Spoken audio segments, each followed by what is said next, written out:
Oui, tout à fait. Vous allez voir un petit extrait d'un film qui a été réalisé par Joe Wayne Barker, qui est un réalisateur aborigène du Nord-Ouest. Et la raison pour laquelle j'ai choisi ce petit extrait, c'est que on va faire un voyage sur un territoire où vous allez voir en fait des lieux qui, pour les aborigènes, comme sur tout le continent australien, sont considérés comme sacrés. Ce sont des dunes de sable, des rivières, des collines. Donc on va voyager très rapidement, en 3 minutes, sur à peu près 1000 kilomètres, en commençant sur l'océan Indien, et on va arriver dans le désert de l'Ouest. Entre ces deux bouts qui seront présentés, il y a à peu près une trentaine de peuples de langues différentes qui sont considérés comme les gardiens de ces terres. Et pour eux, depuis la colonisation australienne, il s'agit de résister à leur désastre, qui aujourd'hui est un désastre, puisque c'est le titre de cette conférence.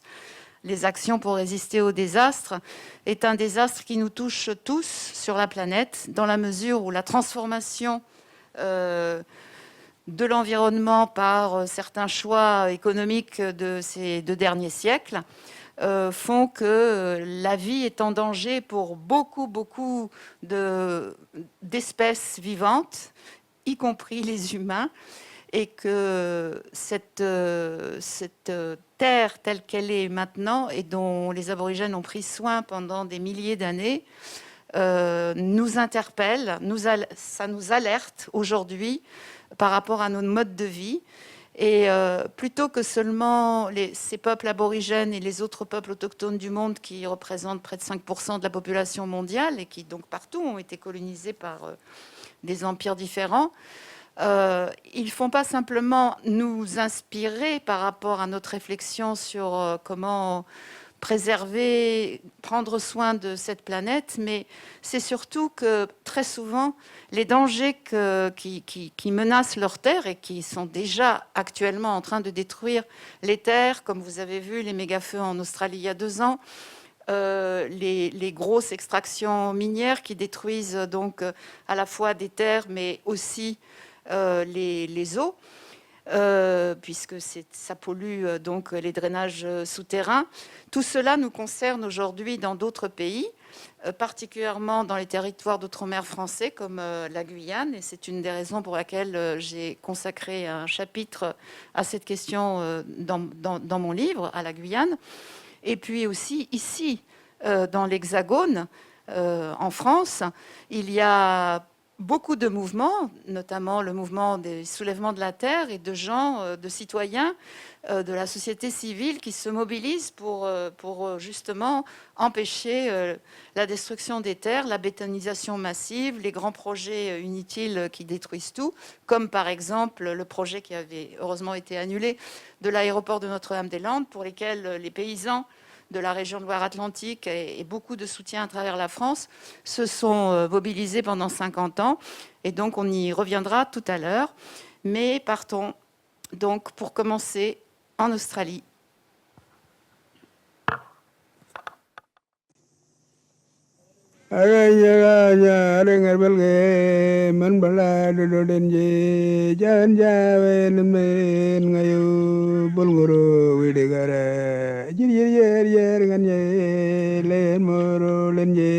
Ngamido den burijane nyunu ngimiye ngara bubala kutbala kandire janya bala ngangare ganji nyuru nyuri ngirgi ngaya mongongo raibuleren jirele jirel wanjagada jongo wanjada me lungo jer jigaga je mele ngaya mongongo raibuleren jirele jire wada nin ngala ja ngerbelge lolo le yalga man bale bere yenje le lal ngale lal ngirje de joro lan yalge yaga ningar gala le nyane belele wada len ngolo ja ngerbelge lolo le yalga man bale bere yenje le lal ngale lal ngirje de joro lan Borayen ye one goro, borayen ye one goro, borayen ye one goro, borayen ye one goro, borayen ye one goro.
Alors, vous avez remarqué les deux collines dans le désert occidental.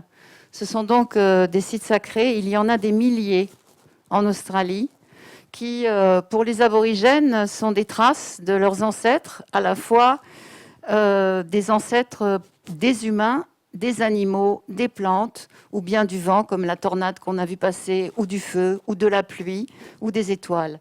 C'est-à-dire, ce sont des formes vivantes qui ont traversé la Terre et qui ont participé à sa formation et qui ont semé ce qu'ils appellent des images forces et dont les aborigènes aujourd'hui sont responsables, donc chacun dans leur groupe de langues différentes, avec ces rituels comme ceux qu'on a vus ici, où il s'agit de chanter, danser et peindre, ce que font toutes les cultures du monde. Mais pour les aborigènes, c'est déjà une action pour résister au désastre. Parce qu'ils nous disent que si on ne fait pas cet hommage à la terre, si on ne prend pas soin de la terre avec toutes les techniques comme nettoyer le sol pour empêcher les grands feux, mais toute leur vie économique traditionnelle, eh bien, si on ne prend pas soin de la terre en chantant, en dansant et en peignant, ce que nous, chez nous, on appelle l'art aujourd'hui, eh bien, les esprits de la terre ne participent pas à sa régénération. Et donc, l'interdiction de ces rituels par des missionnaires et par tout le système de sédentarisation forcée des aborigènes dans les réserves a arraché les enfants à leurs parents, a empêché des transmissions comme celles qu'on a vues dans le film par des rites d'initiation. Et du coup, aujourd'hui, beaucoup de jeunes aborigènes sont en train de chercher comment se reconnecter avec la terre pour pouvoir la défendre. Alors, ils ont pu faire des études de droit, des études de médecine. Ils peuvent être artistes. Il y a énormément d'artistes aborigènes. Ils peuvent faire des films. Et tout cela, ce sont leurs choix pour pouvoir continuer à défendre leur terre. Dans les années 70, ils se sont particulièrement battus. Enfin, ça faisait depuis des décennies qu'ils se battaient, mais dans ce qu'on appelle le mouvement des droits à la terre, pour pouvoir récupérer, qu'on leur restitue des terres dont ils avaient été privés, puisqu'ils avaient été sédentarisés de force, déportés ailleurs. Et donc, ce mouvement a abouti à une série de lois entre les années 70 et 90 qui leur permettent de faire aujourd'hui, en justice, donc des sortes de procès où ils doivent démontrer leur lien traditionnel avec la terre, leurs rituels, leur responsabilité et leurs pratiques vis-à-vis de tous ces sites sacrés. Et donc, en échange de quoi, au terme d'années et d'années de procès, ils peuvent récupérer certaines terres. Et ensuite, en Australie, ce qui n'existe pas en France, ils ont un droit de regard sur tout projet de développement et d'extraction minière qui est proposé sur leur territoire. Et donc, on peut avoir l'impression ici que dans ce film, nous avons traversé que des déserts. En réalité, pour les aborigènes, c'est un espace qui est très habité. Déjà parce qu'il y a beaucoup de plantes et d'animaux qui sont sous terre, donc on ne les voit pas, mais ils sont bien là et c'est de ça qu'on se nourrit. L'Australie, c'est à 2 tiers un désert, mais il y a aussi des forêts, bien sûr, et puis les côtes et des régions très fertiles. Et d'ailleurs, dans le sud-est de l'Australie, il y avait au moment de la colonisation, il y a un peu plus de 2 siècles, des villages en pierre, et tous les aborigènes n'étaient pas chasseurs et cueilleurs, et il y avait vraiment des techniques de prise de soin. Et donc, il arrive que les aborigènes aujourd'hui donc refusent un certain nombre de développements parce que leurs anciens leur disent bien qu'il est extrêmement dangereux de creuser le sous-sol et d'en extraire des choses parce que ça perturbe des équilibres souterrains qui sont aussi liés au climat et au cosmos, et que donc, de fait, après des décennies de forage pour toutes sortes de minéraux, il y a un vrai problème d'assèchement des sols et des drainages souterrains. Et aujourd'hui, il y a de grands projets de gaz de schiste dans cette région que vous avez vu, qui donc avait été filmé dans les années 90, au début des années 90. Et donc, il y a ce lit de rivière qui s'appelle la Fitzroy Crossing. Et pour les aborigènes, c'est Mardwara. Et il y a un mouvement très, très, très, très actif des aborigènes, donc de 30 langues différentes, qui veulent défendre cette rivière, qui est menacée de toute une série de projets de développement industriel qui la menacent d'être asséchée, en fait.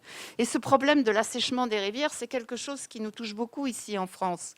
Que ce soit la Loire, par exemple, avec les projets de méga-bassines pour irriguer donc sous forme de gros développements agricoles, des poussées de monoculture. Et c'est exactement ce que l'on veut faire en Australie. Donc, en fait, les aborigènes ou les groupes qui se battent aujourd'hui contre les méga-bassines sur la Loire, ou bien encore qui se battent contre l'orpaillage clandestin sur le Maroni en Guyane française, donc dans la forêt amazonienne française, sont en fait liés, ont les mêmes problèmes. Et en face, ils ont affaire aux mêmes interlocuteurs qui menacent à la fois leur mode d'existence, mais aussi qui nous menacent tous par la destruction environnementale que cela représente et tous les enjeux ensuite de survie pour la planète. Parmi les stratégies de résistance, pour rester dans justement l'importance de ces rituels, du chant, de la danse et des peintures, parce que c'est avec des peintures, par exemple, que les aborigènes se sont défendus dans les cours, dans les tribunaux pour défendre leur site sacré. Les quelques motifs que vous avez vus dans cet extrait filmé montrent des cercles et des lignes. Ce sont des cartographies extrêmement complexes qui correspondent donc à une lecture du paysage qui relie tous ces sites sacrés entre eux et par le souterrain et par la surface à travers tout le continent, par toute une série de récits. Et ces peintures ont été reconnues sur le marché de l'art contemporain.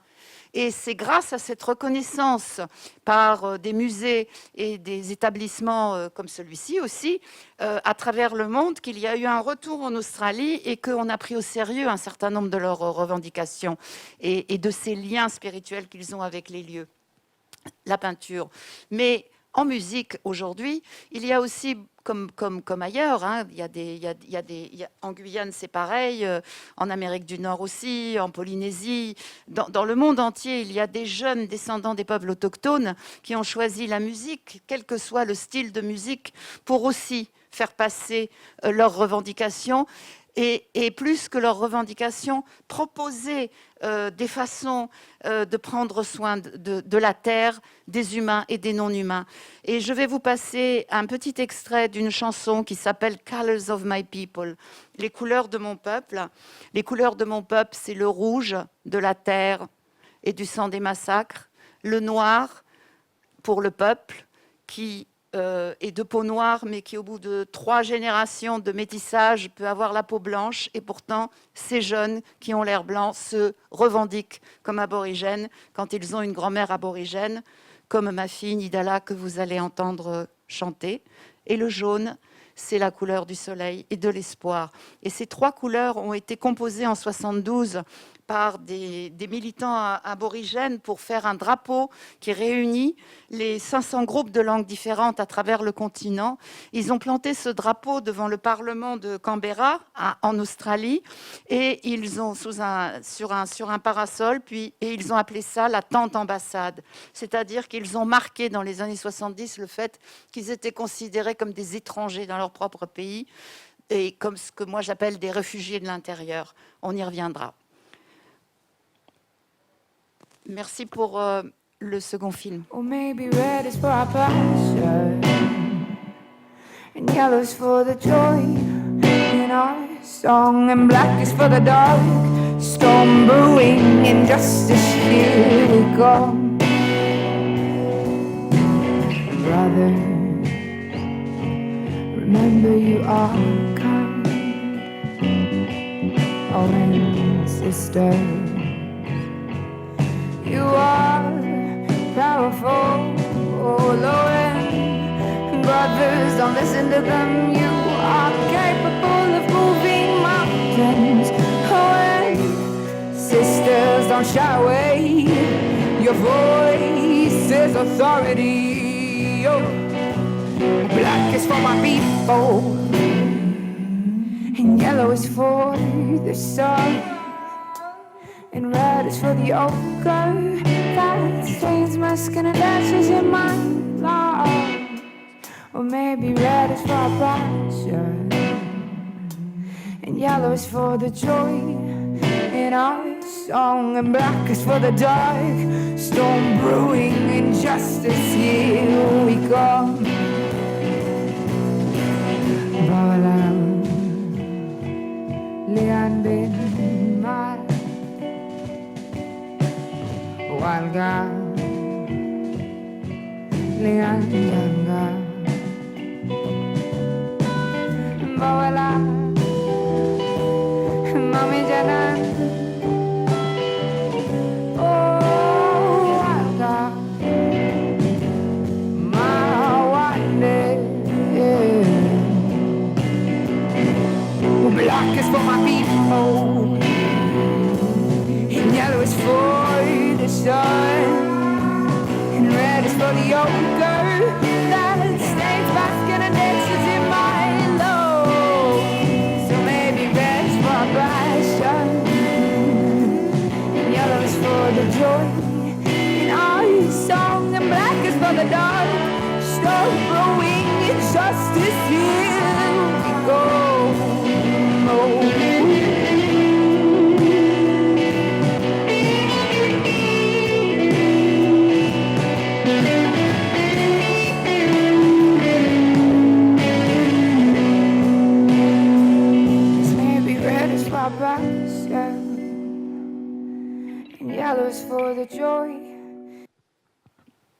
Alors, pour ceux qui ne comprendraient pas l'anglais, donc le rouge c'est pour la passion, le noir c'est pour mon peuple, mais elle dit aussi c'est peut-être l'orage qui me tourmente et me pousse à la justice. Et donc la chanson parle de justice, nous venons. Mais j'ai tenu à montrer cet extrait parce que les actions contre le désastre, c'est des actions collectives, locales, nationales, transnationales, mais ça commence déjà chez soi. Ça commence dans la famille, avec ses proches. Aujourd'hui, on parle beaucoup de violences domestiques, on parle beaucoup de problèmes entre les hommes et les femmes partout. Et donc, chez les aborigènes, comme chez beaucoup d'autres, il peut y avoir de la violence domestique. Et c'est un désastre personnel, mais c'est un désastre social aussi, qui fait que nous avons du mal à nous investir dans autre chose quand des choses comme ça arrivent. Et qui peuvent pousser des gens à se détruire, tout comme d'ailleurs les violences peuvent venir des autres violences, bien évidemment, de traumatismes qui ont été subis par ces peuples-là ou par la situation actuelle quand on est dans la misère avec l'alcool, la drogue, etc. Et ce qu'elle dit dans cette chanson, Nidala, dans l'extrait que je vous ai montré, elle dit « Frères, mes frères, brothers, souvenez-vous que vous pouvez être gentils. » Et elle dit « Mes sœurs, souvenez-vous que vous avez de la force et que vous pouvez soulever des montagnes, les uns et les autres. » Et ça, c'est très important parce qu'il faut commencer par prendre soin de soi. Et pour prendre soin de soi, il faut aussi prendre soin des autres, et il faut prendre soin de son milieu. Et tout ça, ça marche ensemble. Alors, Nidala vit en Australie, mais en 2018, je ne sais pas si certains ont suivi ce qui s'était passé, mais justement, j'évoquais tout à l'heure la lutte contre l'aéroport de Notre-Dame-des-Landes. Début 2018, il a été finalement abandonné grâce à cette lutte, c'est-à-dire pratiquement une dizaine d'occupations des 1600 hectares qui avaient été choisis pour construire l'aéroport, et donc occupés par beaucoup de jeunes et de moins de jeunes qui ont développé là des formes de vie pour protéger ce lieu et en prendre soin, en fait, en réaménageant le bocage, en s'occupant des champs, en soutenant les paysans qui ne voulaient pas partir. Et c'était une action qui avait été soutenue par beaucoup de groupes à travers la France, qui se mobilisaient quand il y avait la nécessité de manifester et qui venaient par milliers à Nantes ou sur la ZAD. Et donc, particulièrement en 2012, où il y a eu une grande opération de la police. Et finalement, la résistance de tous ces gens-là a fait que de 2012 jusqu'à la victoire de l'abandon de l'aéroport en 2018, il s'est passé énormément de choses sur cette zone qui n'était plus vraiment contrôlée par la police, mais qui a permis d'inventer toutes sortes de modes de vie très différents selon les personnes, et à toutes ces personnes qui habitaient là, donc de construire des habitats et d'accueillir très régulièrement des manifestations plus grandes où il était question justement de parler de tous ces enjeux, de quel monde voulons-nous, parce que la lutte c'était contre l'aéroport et son monde. Et ce monde que nous voulons, il est toujours d'actualité aujourd'hui. Et en 2018, quand l'aéroport a été abandonné, l'État a voulu que toutes les personnes qui habitaient là, qui avaient construit des cabanes magnifiques, qui s'occupaient donc des champs, qui font de l'élevage, mais aussi un tas d'autres activités, qui ont pris soin de la forêt, qui ont aménagé les bocages. Donc, il était question qu'ils partent pour l'État. Et donc, ils ont envoyé 1600 gendarmes en 2018. Je ne sais pas si vous vous en souvenez ou si vous aviez suivi ce qui s'était passé. Et en quelques jours, il y avait beaucoup de gens qui sont venus de la France entière pour les aider. Mais le choc a été extrêmement violent.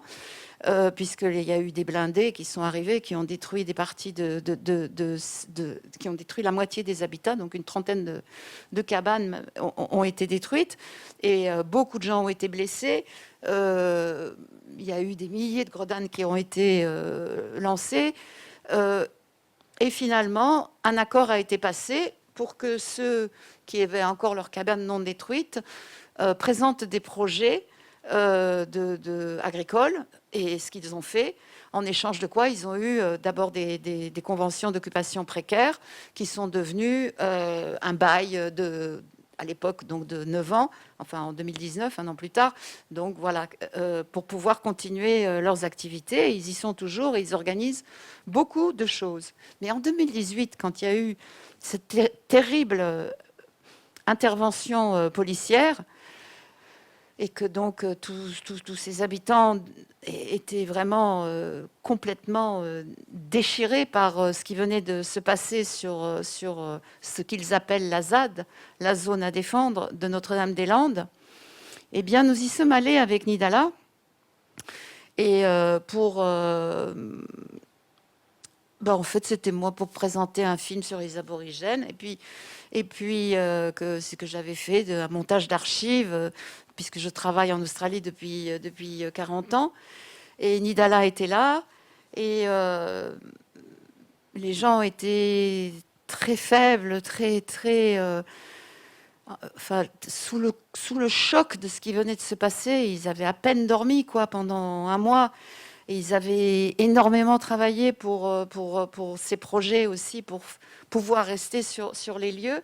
Et Nidala leur a proposé de faire un rituel de fumigation, comme on fait en Australie, mais comme font aussi les Amérindiens d'Amérique du Nord ou d'Amérique du Sud, et puis comme on faisait autrefois chez nous, en Europe, en France.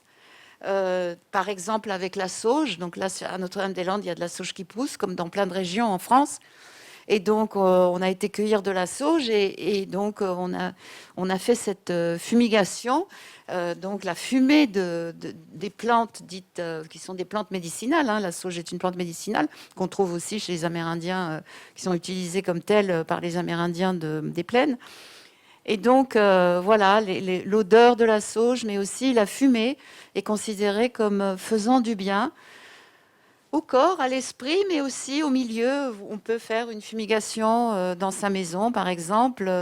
Et voilà, ce sont des pratiques que les peuples du monde entier, y compris ici chez nous, ont pu pratiquer ou ont parfois maintenu ou bien ont recommencé, particulièrement depuis le Covid.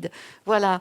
Donc c'était un moment très très fort que cette fumigation à Notre-Dame-des-Landes.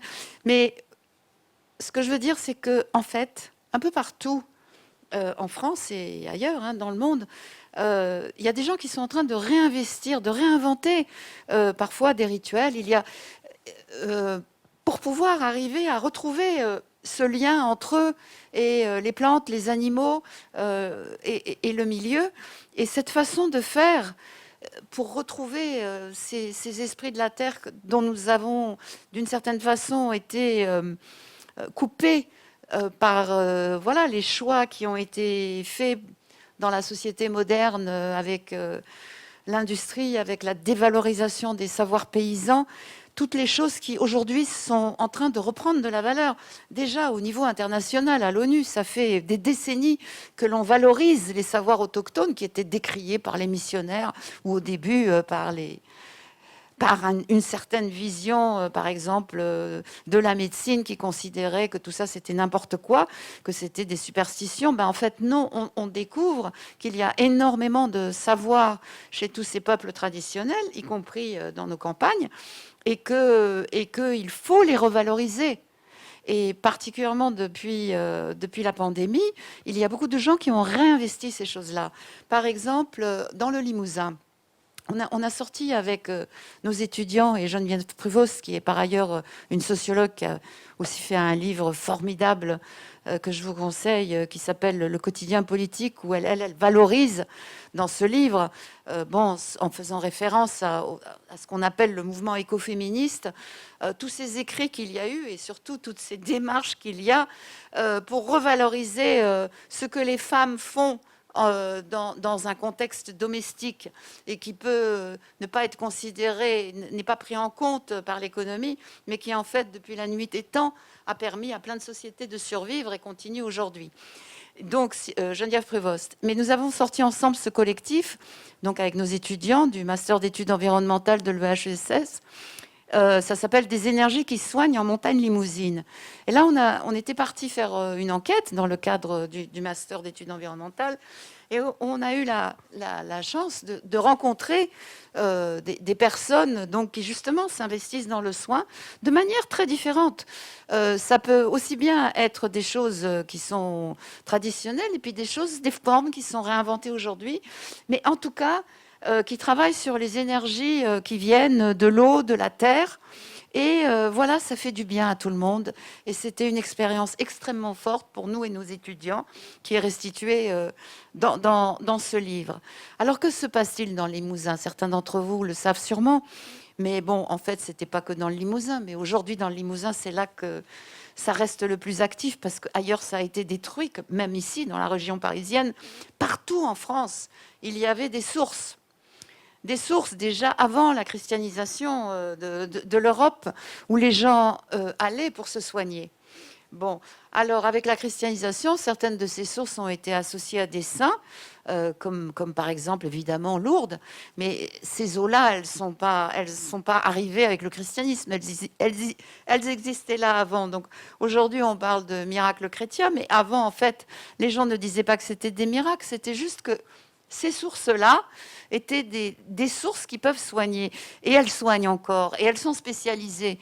Il y a des eaux qui sont plus pour des maladies de la peau, d'autres qui sont plus pour ce qu'on appelait autrefois la mélancolie, donc qui sont des dépressions ou des soucis que peuvent avoir des enfants, peuvent faire du bien à des enfants autistes, peuvent faire du bien à des personnes qui se sentent mal, qui sont en deuil. Voilà, il y a des centaines de sources. Et donc, ce sont des lieux absolument magiques, dans tous les sens du terme, magnifiques, où il y a de très vieux arbres autour de ces sources. Et le rituel consiste à mettre dans l'eau un tissu qu'a porté le malade, parce que souvent les malades ne sont pas assez bien pour se déplacer jusqu'à la source. Donc c'est quelqu'un de proche de la personne malade ou de l'enfant malade qui donc amène un tissu que la personne a porté et le plonge dans la source et l'accroche sur un des arbres qui est autour.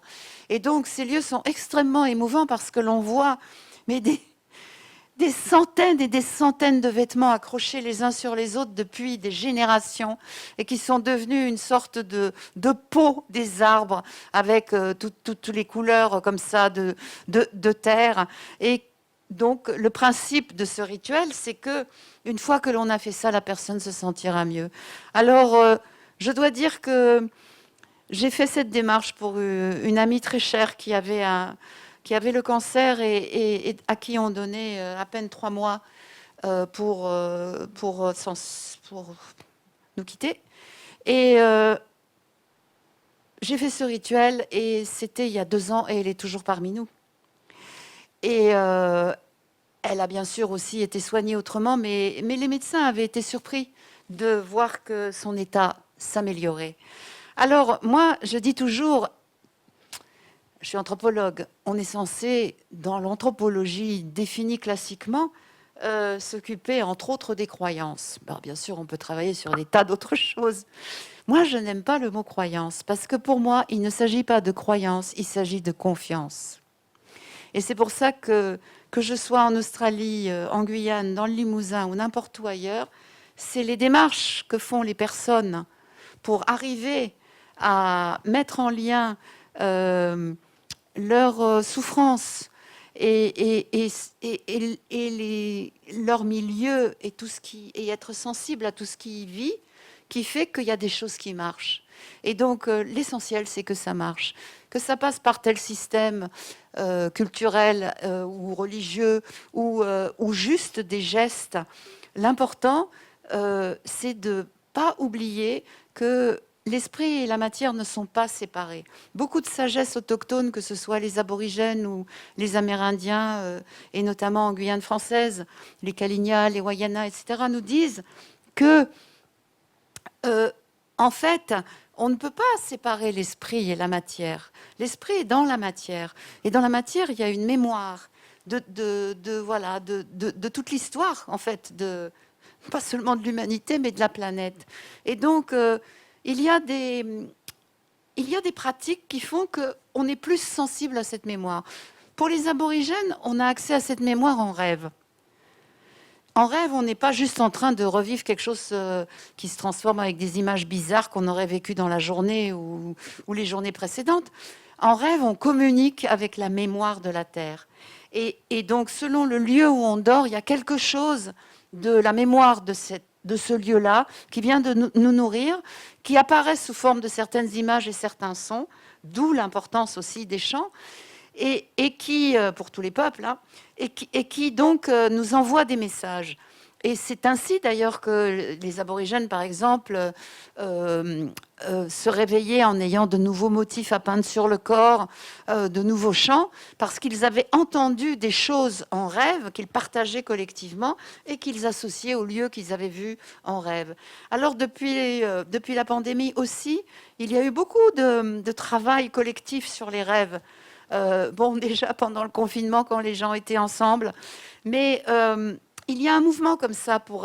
Je l'avais aussi observé au Brésil en 2013, quand il y avait eu le mouvement des jeunes qui étaient partis d'ailleurs d'une augmentation du prix des bus, mais qui est venu remettre en question un certain nombre de politiques brésiliennes et demander un certain nombre de revendications par rapport à la misère, etc.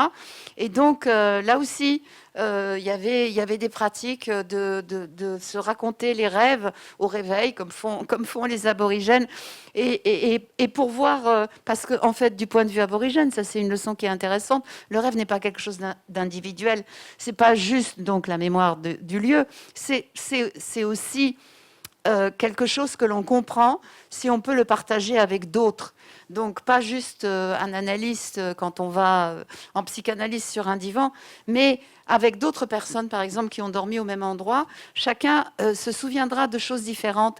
Et en se racontant les choses, eh bien, on s'éclaire et on trouve des choses collectivement.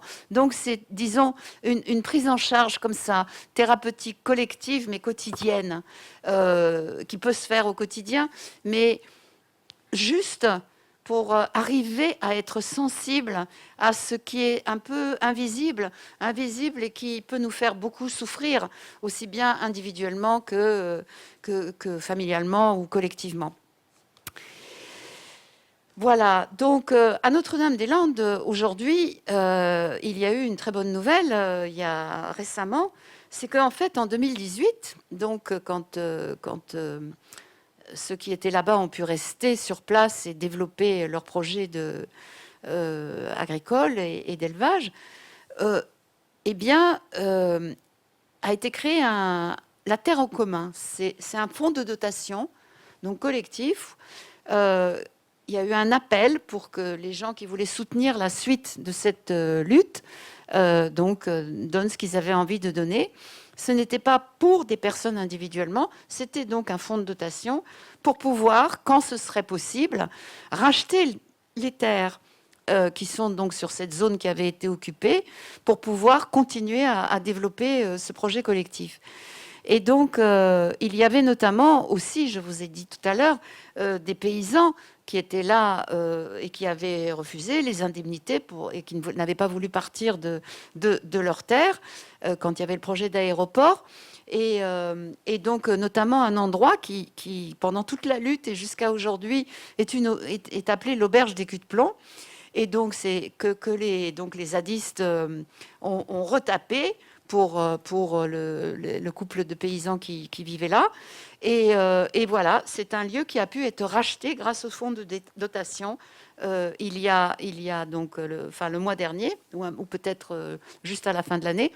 Et c'est un mouvement qui existe aussi avec d'autres collectifs qui aujourd'hui essayent de racheter des terres collectivement en France, parce que vous savez sans doute que dans les années qui viennent, il y a plus d'un tiers des paysans qui sont aujourd'hui déjà très âgés, mais qui continuent à travailler leurs terres, même s'ils sont en âge de prendre la retraite. Ils n'ont pas de relève parce que leurs enfants font autre chose ou ils n'ont pas eu d'enfants. Et donc, il y a un véritable enjeu, une fois qu'ils ne seront plus là, de reprendre les terres. Il y a ce mouvement qui s'appelle reprise de terres. Et reprendre des terres, ça veut dire quoi? Ça veut dire s'assurer qu'elles ne vont pas être bétonisées, qu'elles ne vont pas être détruites par des grands des grands projets industriels qui ne sont plus adaptés à ce dont nous avons besoin aujourd'hui face à l'ampleur du désastre qui vient. Et donc, c'est très intéressant parce que parmi nos étudiants qui font donc des études en sciences sociales, il y en a énormément qui se sont inscrits et qui sont déjà très actifs dans des collectifs parce qu'ils veulent faire des choses avec leurs mains pour prendre soin de cette terre. Et puis, il y a de plus en plus de jeunes qui se forment aussi à toutes sortes de techniques pour pouvoir s'occuper de ces terres. Donc ça, c'est une action très importante. Alors en Guyane, que se passe-t-il en Guyane? On a parlé de l'eau au début.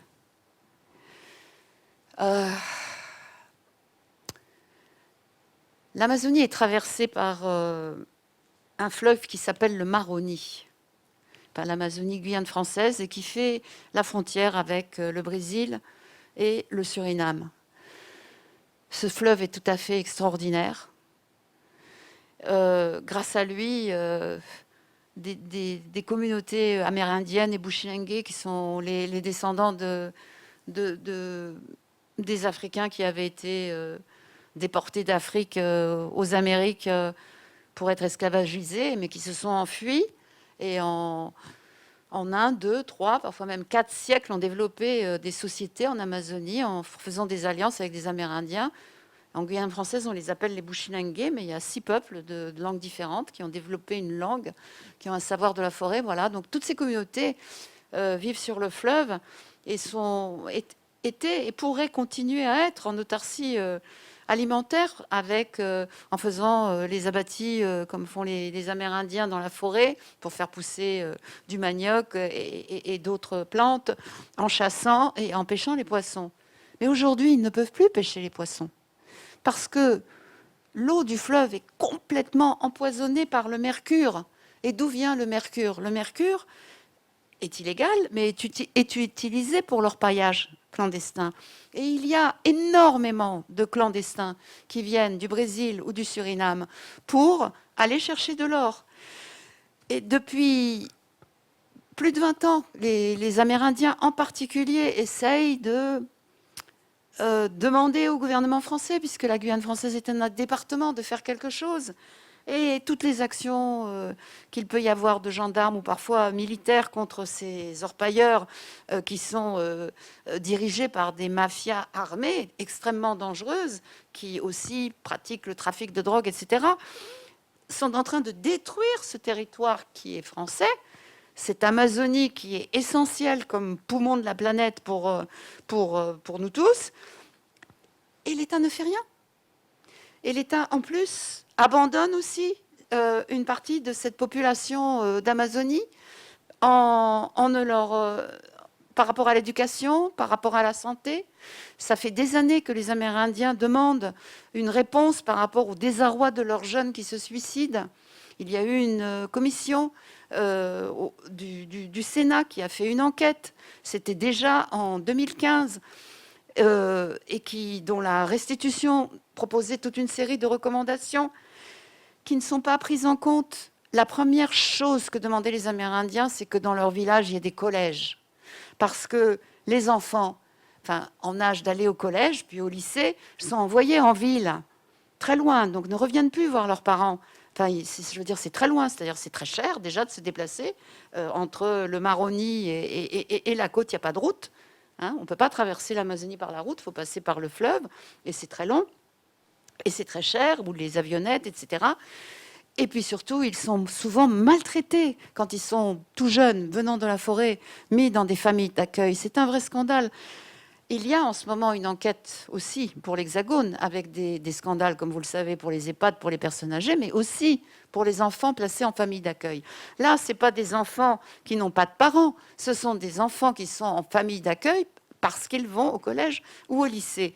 Or, c'est devenu un business pour beaucoup que d'accueillir des enfants amazoniens dans les villes. Et donc, c'est très bien payé, c'est 1 200 € par enfant.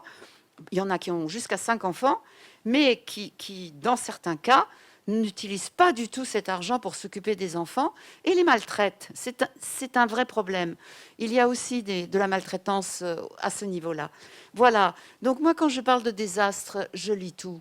Hein. On ne peut pas séparer ces désastres sociaux et politiques du désastre climatique. Tout est lié. Parce que si on ne prend pas soin les uns des autres et qu'on ne prend pas soin du milieu où on vit, eh bien, il y a tout qui se déglingue. Donc, c'est ça, l'urgence. En Guyane, qu'ont-ils fait? En 2017, il y a eu un mouvement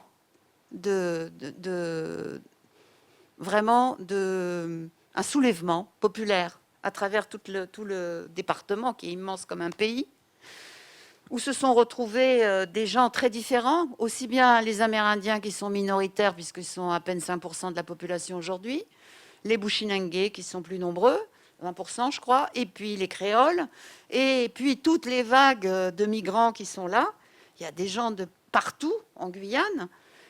Il y a aussi les gens qui sont à la base spatiale de Kourou.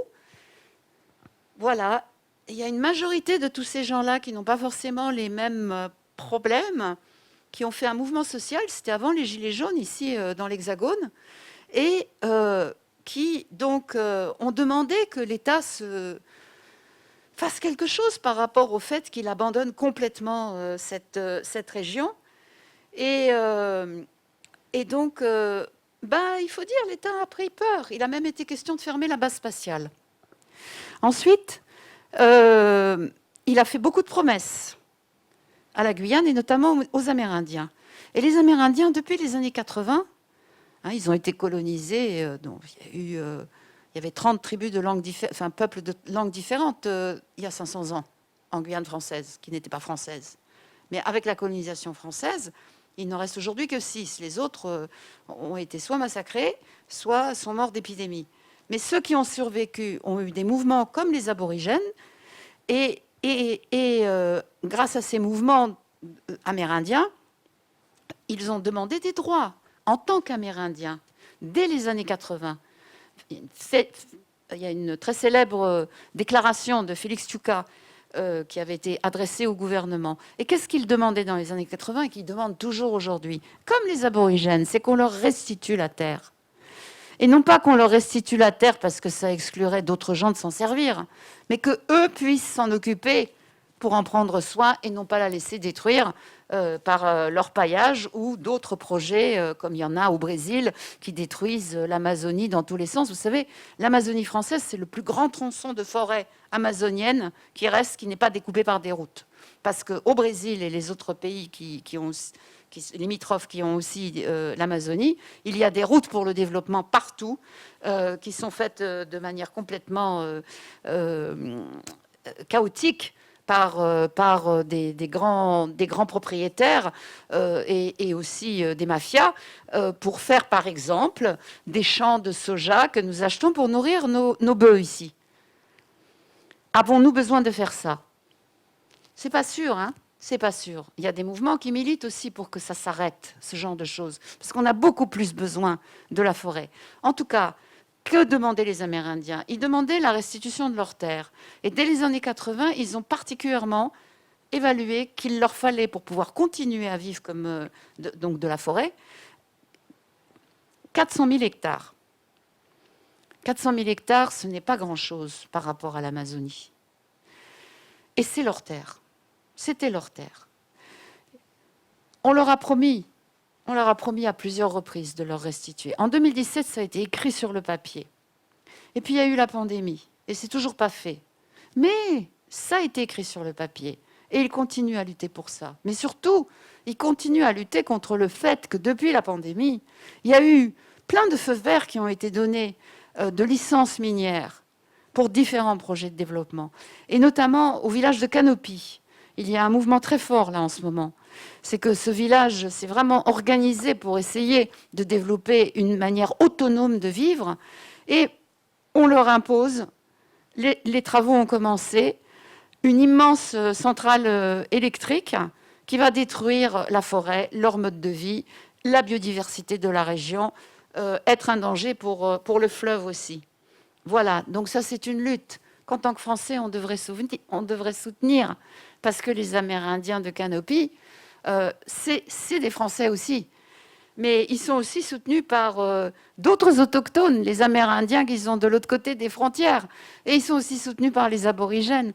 Et tous ces mouvements d'alliance et de solidarité planétaire, eh bien, en fait, on les retrouve partout.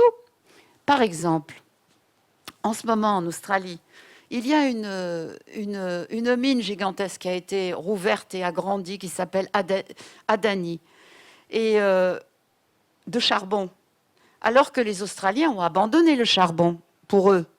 Mais là, c'est pour faire du charbon pour vendre à l'Inde. Eh bien, figurez-vous qu'il y a à peine un mois, il y a eu une action à Londres d'un groupe d'Adivasi, qui sont un peuple autochtone de l'Inde, et qui se sont battus pendant des années aussi pour être reconnus en tant que peuple autochtone en Inde, et notamment qu'on a chassé de leurs terres pour protéger des tigres. Ça aussi, c'est un problème dans les logiques environnementales. Aujourd'hui, certes, il y a des mouvements qui peuvent défendre l'environnement, mais qui oublient que l'environnement, enfin la nature n'existe pas seule. La nature, y compris la forêt amazonienne, qui est le résultat de tous les passages qu'il y a eu des humains, et c'est ça qui explique la biodiversité ancestrale, eh bien, en Inde, c'est pareil. S'il y a eu des tigres dans ces grandes forêts et les savanes d'Inde, c'est grâce aussi aux populations autochtones qui ont développé un mode de vie avec les tigres, donc des Adivasis. Et voilà que les Adivasis ont été chassés de là, ainsi que d'autres peuples. 8 millions d'autochtones, l'Inde, il y a beaucoup d'habitants, ont été chassés de leurs terres au nom de la protection des animaux et de la nature. Il faut réfléchir à ça, parce que la question se pose en France. On veut nous proposer aussi parfois de faire des sanctuaires où il n'y aurait que des loups, où il n'y aurait que des ours ou autre chose, sans usage humain. C'est pas comme ça que ça marche. Ça n'a jamais marché comme ça dans l'histoire de l'humanité. Et donc, ce village de Canopy essaye de résister à ce projet d'électricité qui est présenté comme s'il était vert, puisqu'il s'agit de faire du solaire et ce genre de choses, mais qui en réalité, par rapport, mise sur la balance, en détruisant la forêt, et n'est pas du tout vert. Et ça, il faut garder l'œil, parce que beaucoup de banques françaises, comme les autres banques du monde, financent un certain nombre de projets. Et une des actions très importantes, c'est de pousser au désinvestissement des banques pour qu'elles choisissent des projets qui soient pas des projets destructeurs, pas juste de l'environnement, mais pas destructeurs tout court de la vie des gens. Et donc, en 2014, ici en France, en Pays Basque, le mouvement Bidzi, qui a fêté ses 10 ans l'année dernière, qui met ensemble une lutte pour la reconnaissance des Basques et une lutte écologique, dont certains ont participé à la création de Alternatiba. Eh bien, ils se sont intéressés à ce qui se passait en Australie avec le charbon, et qui continue aujourd'hui. Et donc, comme les Adivasis d'Inde, et donc, on fait une action. Il y avait la Société Générale qui finançait le charbon en Australie. Et ils ont fait une action. Ils se sont habillés en kangourou, puis ils ont déversé, je crois, 1 tonne de charbon devant le siège de la Société Générale. On était en 2014, c'est juste un an avant la grande rencontre de la COP21 ici à Paris. Eh bien, la Société Générale a retiré ses investissements du charbon. Ça peut marcher. Ils n'étaient pas nombreux, l'association Bidzi et les quelques militants qui ont fait ça. Mais ça a marché. Et partout ailleurs, il y a des choses comme ça qui marchent. Et donc, ces Adivasis qui ont été chassés de leurs terres pour protéger les tigres en Inde, eh bien, se sont mobilisés aussi récemment contre la mine Adani de charbon en Inde, en Australie, excusez-moi, qui exporte le charbon en Inde, parce que Adani a aussi des mines en Inde et qui détruisent les terres des Adivasis et d'autres Indiens. Et ils sont venus à Londres pour faire quoi ? Eh bien, ils ont fait une action devant une institution qui est une institution comme la Cité des Sciences ici, une institution publique. Et ils ont fait une action parce qu'elle était financée par Adani. Et donc, ils ont fait une action dans la rue en disant aux Anglais qui étaient là, et donc sur les réseaux sociaux, qu'ils étaient solidaires des aborigènes en Australie, qui luttent contre la mine de charbon de Adani, qu'eux-mêmes avaient des problèmes avec Adani en Inde, et que justement, au nom de toutes ces solidarités, il fallait qu'on réfléchisse un peu à quel type de développement est envisageable, qui ne soit pas destructeur pour la vie en général. On m'a dit que je parle encore un peu, c'est ça? Mais sinon, je suis aussi disponible pour les questions. Peut-être juste une dernière chose, la Polynésie. C'est important parce qu'elle est française. Mais en Polynésie, 70% des habitants sont des Maoris. Hein, c'est un archipel de plus de 120 îles. Il y a même des langues différentes, mais les Maoris, c'est comme les Maoris en Nouvelle-Zélande. Et vous savez qu'il y a eu des essais nucléaires. Il y a eu beaucoup d'essais nucléaires et chaque explosion était plus forte qu'Hiroshima. Ça a complètement détruit l'océan. Et la population qui a été affectée par ces essais, soit parce que les gens travaillaient sur place et on ne mesurait pas, soi-disant, les risques à l'époque, soit en sont morts, soit souffrent encore de maladies, et leurs enfants aussi. Avant le premier confinement, avait été signé un accord très important entre les Polynésiens et l'État français, qui, au bout d'années et d'années de démarches depuis l'arrêt des essais nucléaires, acceptait de la part de l'État qu'il fallait une réparation des effets nucléaires, de ces explosions nucléaires, pour la population et aussi pour le milieu. C'est-à-dire, ça va coûter très très cher, sans qu'on sache d'ailleurs si on va y arriver, mais de tenter de réparer toute cette pollution des terres et des mers. Et donc, il fallait un budget. Donc, il y avait eu un budget qui avait été promis. Après le confinement, au mois de juillet, 20 députés ont voté au Parlement, sont revenus sur cette décision. Le budget est descendu très très bas et surtout est revenu en arrière sur des points qui avaient été discutés pendant des années et ne reconnaît pas que des enfants qui naissent mal formés aujourd'hui à cause de ces essais nucléaires, que ça a quelque chose à voir avec les essais nucléaires, donc ça ne peut pas rentrer dans le processus de réparation. Et puis, il a été voté aussi à cette occasion autre chose, comme ça, en passant, que pour 5 ans, l'État français décidait qu'on annulait l'indivision foncière en Polynésie. Qu'est-ce que ça veut dire? C'est très très grave, parce que on peut être contre l'indivision foncière ici dans l'Hexagone parce qu'il y a trop de descendants et que tout le monde, qu'on n'arrive pas à récupérer un bien parce qu'il y a trop de personnes et personne ne s'entend. C'est un type de problématique. En Polynésie, c'est pas ça du tout, l'indivision foncière. L'indivision foncière, c'est le résultat d'un système traditionnel de gestion collective des terres par des grandes familles étendues. Et c'est grâce à ces systèmes-là que les terres sont maintenues, protégées, fertiles et protégées des développements qui les détruisent. Annuler l'indivision foncière pendant 5 ans, qu'est-ce que ça veut dire? Ça veut dire qu'il suffit qu'il y ait un membre de la famille qui part à pas du gain quand on lui propose d'acheter une parcelle, eh bien, vende un bout de parcelle au nom, sans prendre avis du collectif.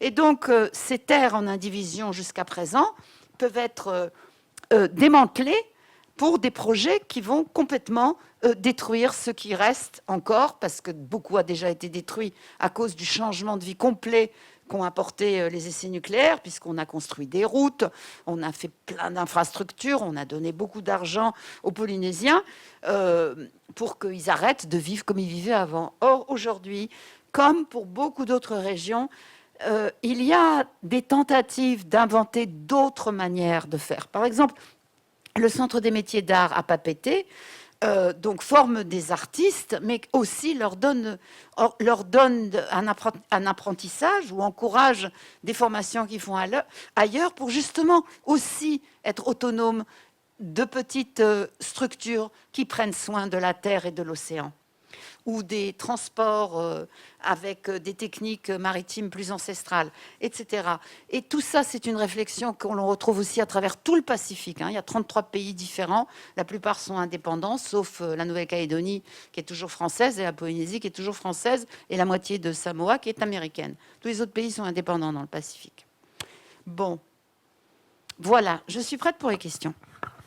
Très bien, merci beaucoup Barbara Gloviossi. Est-ce que vous avez des questions, messieurs?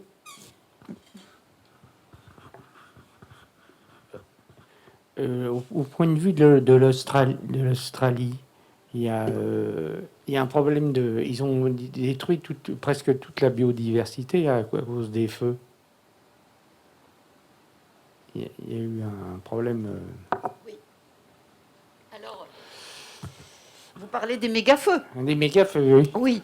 Alors, voilà, c'est très, très grave. Mais ça c'est dans le sud-est d'Australie. Toutes les forêts d'Australie ne sont pas détruites. Mais c'est très, très grave, bien sûr. Mais ce que ça a posé sur la table des réflexions dans le débat public, c'est que c'est très particulier, la faune et la flore australienne et les sols. C'est très fertile, mais en surface.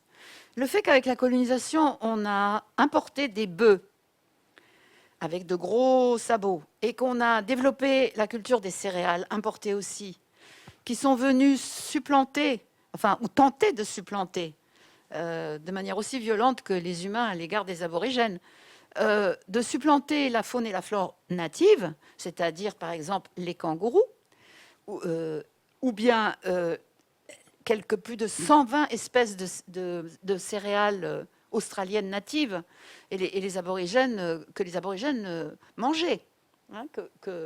Parce que même si on dit qu'ils étaient chasseurs-cueilleurs, en fait, ils avaient une très très bonne connaissance de toutes ces plantes et ils avaient des manières de s'assurer que ça fructifie de manière saisonnière par un certain nombre de pratiques. Qu'aujourd'hui, on commence à dire que c'était de la proto-agriculture. Il y a tout un débat autour de ça. Et de même, pour les feux, il y a des plantes qui sont extrêmement inflammables, comme le spinifex. On traduit ça en français, l'herbe de porc-épic.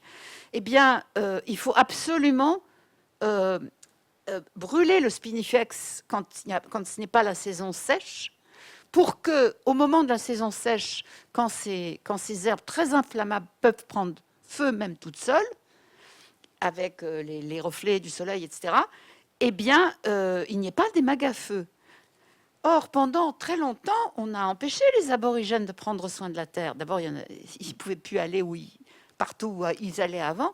Donc, il n'y a plus de ce qu'ils appellent de nettoyage de la terre par ces brûlis. Et du coup, ce qu'on appelle les petits feux. Et du coup, les forêts sont devenues assez dangereuses aussi dans certains endroits, puisqu'elles sont très inflammables. Mais les forêts premières, c'est autre chose. Il y a une autre manière d'en prendre soin. Et tout ça, les aborigènes le faisaient à l'échelle de tout le continent qui était occupé. Et donc, c'est dans les années 90 que dans le nord de l'Australie, on a beaucoup encouragé, on a reconnu, grâce à des recherches, les aborigènes le disaient depuis toujours, mais grâce aux recherches de certains scientifiques, on a reconnu qu'il était nécessaire de nettoyer le sol par des programmes de feu. Et d'ailleurs, en 2015, à la COP21, il y avait une délégation aborigène de 4 jeunes qui venaient de la région que je vous ai montré dans le premier film, qui sont venus expliquer leur technique de gestion des incendies en faisant les petits feux. Bon, il y a d'autres problèmes. C'est que ces gestions-là, aujourd'hui, et c'était le cas du programme qui a été présenté à la COP21, est financé par Shell. Et ça fait partie de ce que l'ONU appelle le RED+, c'est-à-dire des programmes qui, en fait, sont un rachat de bonne conscience pour faire du bien dans un endroit pour en détruire un autre. Hein, puisque Shell finance les programmes de ces feux de brousse qui servent à empêcher les méga-incendies dans le nord, mais va détruire d'autres choses ailleurs pour aller chercher du pétrole, etc. Donc ça, c'est ce qu'on appelle le greenwashing. Il y a plein de démarches de ce genre-là. Et à l'époque, à la COP21, il y avait 200 délégués autochtones du monde entier. Et ils s'étaient réunis et ils avaient fait une déclaration qu'ils avaient signée, les gardiens de la nature, avec une vingtaine de propositions. Et parmi ces propositions, ils disaient qu'ils ne voulaient pas de programmes comme RED+, de greenwashing, qui sont financés par la Shell, ou d'autres compagnies qui donc financent des projets pour la planète et en échange détruisent ailleurs, mais qu'ils voulaient que ces activités-là soient financées par les collectivités territoriales. C'est aussi ce que demandent les Amérindiens en Guyane ou ailleurs. Mais ça nous concerne tous. Ça veut dire qu'ici, il s'agit aussi de pouvoir être plus autonome au niveau territorial pour pouvoir prendre soin de nos milieux. Et il y a plusieurs mouvements qui sont très intéressants ici en France. Vous avez sûrement entendu parler de notre affaire à tous. Et il y a ce mouvement autour des rivières. Par exemple, pour la Loire, le Rhône, le Tavignano en Corse, comme pour le Maroni maintenant. Bon, les Amérindiens regardent ça avec distance parce qu'ils disent, ici dans l'Hexagone, les gens qui sont mobilisés pour défendre les rivières, pour demander ce qu'on appelle, c'est un mouvement mondial, hein, des droits, qu'on reconnaisse les rivières comme des personnalités juridiques et qu'on leur reconnaisse donc des droits, comme à une personne. Bon, dans les systèmes juridiques, les compagnies multinationales, elles sont des personnalités juridiques. Là, l'enjeu, c'est qui représente la rivière. Mais ça suscite des débats locaux très intéressants, y compris transfrontaliers, puisque le Rhône ne s'arrête pas à la France, et donc de réflexion de comment faire pour arriver à penser notre monde, pas juste en termes de biodiversité, mais de s'inclure dans la biodiversité du milieu. Et de penser ça, pas en opposition à des choix culturels et technologiques, mais d'essayer de penser comment prendre soin de la Terre. Est-ce que vous avez une question aussi, monsieur ? Oui, bonsoir. Je voulais poser une question, c'est sur les îles polynésiennes. Oui, ce qui concerne le réchauffement climatique.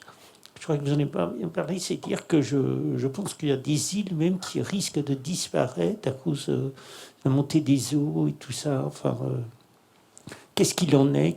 Oui. Je pense Oui. que ça... Oui, tout à fait. Alors, ça c'est vraiment, c'est un phénomène réel. Il y a déjà beaucoup de populations qui ont quitté des îles, qui sont allées ailleurs. D'ailleurs, en Polynésie, il y a beaucoup de gens de Wallis et Futuna, qui viennent pour travailler, mais qui viennent aussi parce que Wallis et Futuna est très menacé, qui est français aussi. Ce sont des îles qui sont menacées d'être inondées. Et il y en a d'autres. Et donc, le Vanuatu. Le Vanuatu, c'est les anciennes Nouvelles-Hébrides qui étaient françaises autrefois. La moitié de l'île était française et l'autre moitié était sous administration australienne. Donc maintenant, le Vanuatu est un pays indépendant où il se passe des choses très intéressantes, mais aussi qui sont complètement envahis par des projets de développement chinois et autres. Mais donc, il y a un vrai problème avec cette montée des eaux. D'ailleurs, les pays riches ou les quelques milliardaires du monde investissent dans des projets d'îles flottantes pour pouvoir habiter tranquillement sur le Pacifique, dont les eaux monteraient, ou l'Atlantique d'ailleurs aussi, puisqu'il y a aussi des problèmes de montée des eaux. Et donc, c'est quelque chose dont, d'une certaine façon, les populations polynésiennes, pour le coup, Maori et Maori de Nouvelle-Zélande, sont extrêmement... ont une expérience de ça. Ils ont toujours connu des tsunamis. Ils ont toujours connu des moments où il y avait des montées des eaux. Vous savez que les Polynésiens ont traversé tout le Pacifique. Il y a des îles qui disparaissaient, des îles qui apparaissaient, etc. Je veux dire, et c'est dans leur histoire orale. C'est quelque chose dont ils ont extrêmement conscience. Dans certaines traditions japonaises aussi. Et donc, voilà, il faut absolument... Il y a un très beau mythe, une histoire qui est racontée en Polynésie française, enfin, c'est une histoire tahitienne, qui dit qu'il y avait deux jeunes qui étaient amoureux, mais bon, pour toutes sortes de raisons, normalement, ils n'étaient pas censés être ensemble parce que leurs deux familles peut-être étaient trop proches, ils étaient cousins ou je ne sais pas quoi. Et en tout cas, ils décident de partir ensemble. Et donc, il y a une terrible montée des eaux qui détruit donc leur île. Et ça, c'est un type de récit qu'on trouve chez beaucoup de peuples autochtones. C'est-à-dire qu'une transgression humaine de règles sociales participe d'une colère qui se manifeste par ce que nous, on appelle des phénomènes qui seraient naturels. Ça veut dire que ces récits, en fait, nous montrent qu'il y a un lien, pour toutes ces populations-là, entre ce que font les humains et ce que fait leur environnement. Eh bien, ça, c'est une leçon pour nous parce qu'on l'a oublié. Tout ce qu'on fait aujourd'hui, c'est-à-dire qui sont des formes de transgression, quand on continue à extraire du charbon qui est dangereux pour les nappes phréatiques, quand on fait des puits de forage pour le gaz de schiste, ou chaque puits de forage, pour vous dire, dans la région qu'on a vue là tout à l'heure dans le film, pour chaque puits de forage de gaz de schiste, il faut autant d'eau que toute la population du Kimberley sur 1000 km utilise en un an. Et il y a des centaines de milles de trous de forage pour le gaz de schiste qui sont prévus dans le nord-ouest australien. C'est pire qu'une transgression d'amour. Et le faire, c'est mettre en danger, que ce soit inondation ou sécheresse, notre vie, à tous, sur la planète. Oui, je voudrais vous transmettre une question. Y a-t-il des coalitions mondiales de mouvements autochtones pour défendre la terre? Et si oui, ont-elles une influence sur les institutions internationales comme l'ONU, par exemple? Oui, alors tout à fait. Donc, c'est dans les années 70 que des Amérindiens des plaines sont venus à Genève, suivis pour demander une reconnaissance par l'ONU d'un dispositif qui se mettrait en place pour réfléchir sur la situation des autochtones. Et donc, ça s'est mis en place. Et donc, aussi, grâce aux Maoris de Nouvelle-Zélande, les aborigènes d'Australie, enfin, les groupes autochtones du monde entier ont été financés 2 fois par an pour aller à Genève et à New York se réunir et essayer de définir une déclaration de droit qui soit commun à tous les peuples autochtones et qui remet pas en question les droits de l'homme. Hein, c'est-à-dire, il ne s'agit pas là d'opposer ce que certains veulent nous faire croire ici en France en ce moment, la reconnaissance de droits singuliers comme étant contre des droits universels. Il s'agit au contraire d'ouvrir la compréhension de l'universel à la reconnaissance des singularités, reconnaître les langues, reconnaître la diversité des religions, reconnaître la diversité des pratiques et reconnaître aux autochtones du coup, tels que les articles ont été développés, donc il y en a 43. C'est devenu la Déclaration sur les droits des peuples autochtones après moult discussions et oppositions des États, notamment de la France.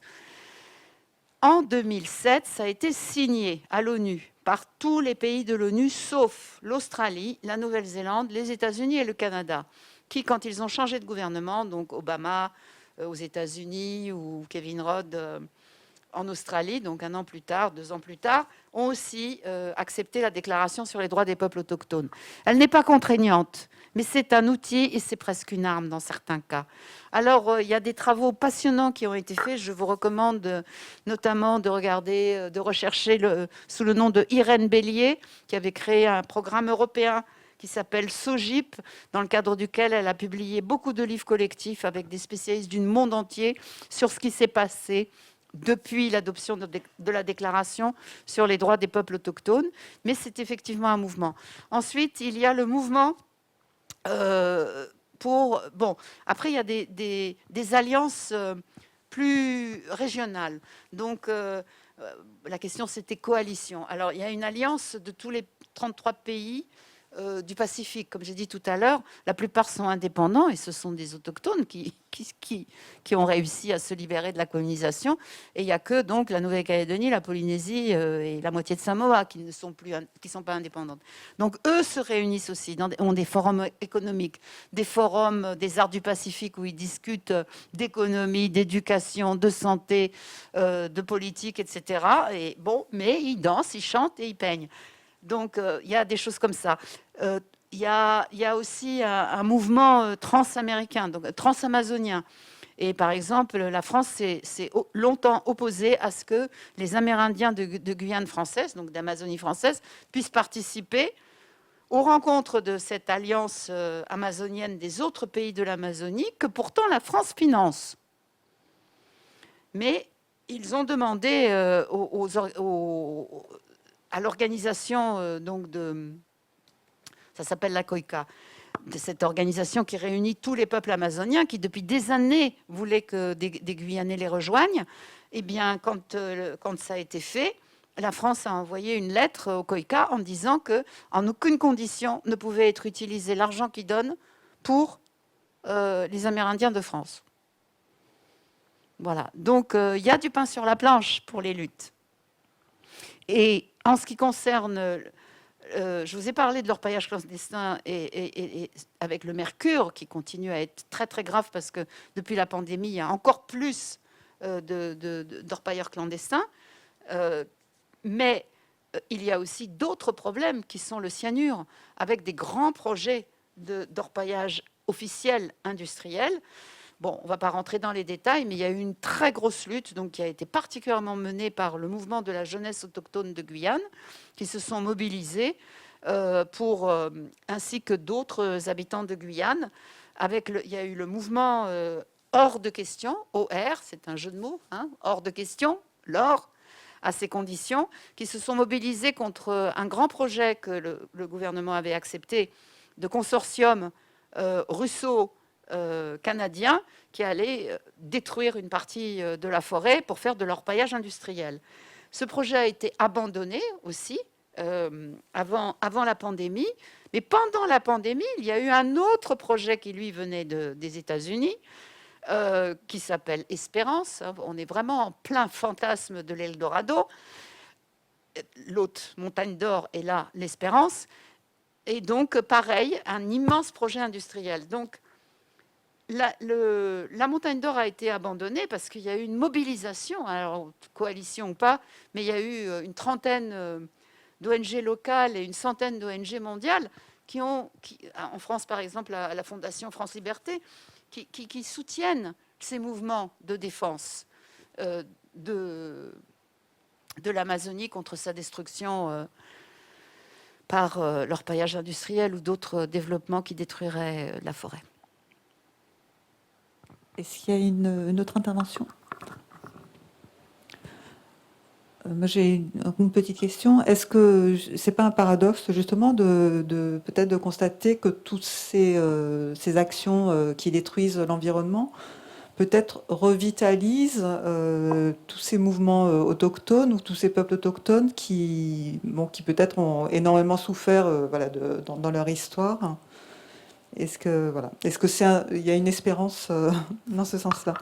Eh bien, il y a une jeune juriste aborigène qui a fait donc des études de droit, comme beaucoup de jeunes aborigènes, pour mieux pouvoir défendre les luttes de son peuple, mais qui vient donc de la région Fitzroy qu'on a vu dans le film tout à l'heure. Et sa mère, Anne Paulina, a été auditionnée par le GIEC parce elle lutte depuis plus de 20 ans pour la défense de la rivière, qui est donc menacée par toutes sortes de développements. Et du coup, cette jeune réalisatrice, cette jeune juriste, a aussi appris à filmer, aide sa mère en faisant des clips, des petits films de témoignages par rapport à un grand mouvement, là, qui rejoint le mouvement aussi. C'est une autre forme de coalition, donc des droits de la nature et de l'eau. Et donc, oui, les formes d'aujourd'hui sont différentes pour défendre la culture.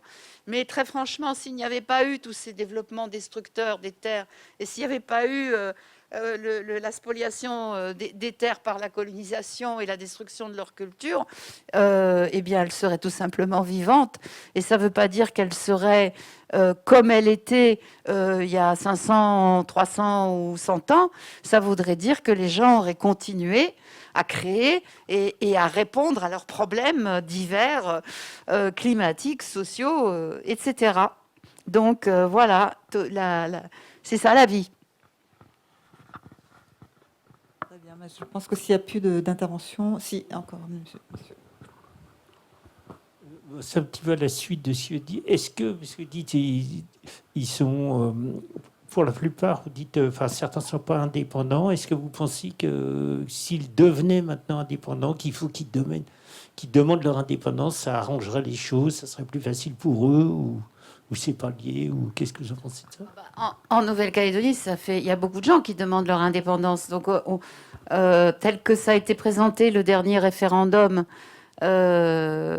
c'était comme si le vote avait prouvé qu'ils ne voulaient pas être indépendants, mais il ne faut pas oublier que les Kanaks ne sont plus que, donc la population originaire ne sont plus que 30% des habitants en Nouvelle-Calédonie, mais surtout qu'ils se sont abstenus de voter à 53%. Donc, qu'est-ce que c'est que ce vote-là? Ce serait intéressant de savoir, hein, pour nous ici. C'est vrai aussi des élections régionales. Il y a des régions dans lesquelles personne n'a voté. Par contre, par exemple, en Guyane française, il y a énormément de gens qui ont voté pour les élections régionales parce que ça les touche directement. Ils peuvent faire quelque chose. Et pour la première fois, est passé, donc, non pas un parti, mais une alliance entre un Amérindien, un créole et un écologiste. Et voilà, donc il y a des nouvelles formes comme ça qui se développent pour essayer de, selon les situations, si l'indépendance ne peut pas être obtenue, il y a d'autres problèmes avec l'indépendance. Quand il y a un déséquilibre de pourcentage de population qui n'a pas la même vision du développement, ça peut aussi vouloir dire que ce sera pris en quelque sorte en otage par des grandes multinationales qui sont déjà présentes dans certains autres pays indépendants du Pacifique, par exemple. Je veux dire, face à la Chine, il n'y a que Taïwan qui tient. Je veux dire, les autres petites îles sont complètement mangées par la Chine. Même des pays africains sont complètement mangés par des développements chinois. Même en Amérique du Sud maintenant. Donc il y a ça. Mais les Américains sont très présents aussi. Je veux dire, et ailleurs c'est les Russes. Mais c'est ça les enjeux. L'indépendance ne résout pas tout parce que nous sommes dans un monde actuel où le capital est un ogre qui mange tout sur la planète, tout ce qu'il peut, y compris maintenant qu'il menace d'aller creuser les fonds marins, ce qui est extrêmement dangereux. Déjà qu'ils sont complètement abîmés par tous les câbles numériques qui passent dans tous les sens par milliards. Qui menace, qui détruit aussi notre ciel, où bientôt on pourra même plus voir les étoiles, tellement il y a de satellites qui tournent et en fait, de déchets, de tout ce qui a été envoyé dans l'espace qui continue à détruire. Donc voilà, parfois, certains groupes peuvent préférer l'autonomie. Et l'autonomie, ça veut dire qu'ils ne veulent pas l'indépendance avec un État, ils veulent être un territoire autonome au sein d'un autre État avec lequel ils négocient. Et dans le cas de certaines complexités géopolitiques du monde et du nombre, parfois l'autonomie est une solution plus facile à penser que l'indépendance, à penser et à choisir. Après, de toute façon, l'autonomie n'est pas donnée par les États comme ça. Il faut lutter pour. Et ça nous concerne tous. Une plus grande autonomie pour les régions. À l'heure actuelle, par exemple, vous avez tous entendu parler que l'EDF se démantèle petit à petit et va être privatisé. Puis ça va être privatisé là où c'est le plus rentable, là où il y a les barrages les plus rentables. Ça veut dire que les autres barrages qui ont été construits ne vont plus être maintenus. Ça commence déjà. Puisqu'il n'y aura plus l'EDF public pour s'en occuper. C'est très dangereux. C'est des bombes à explosion.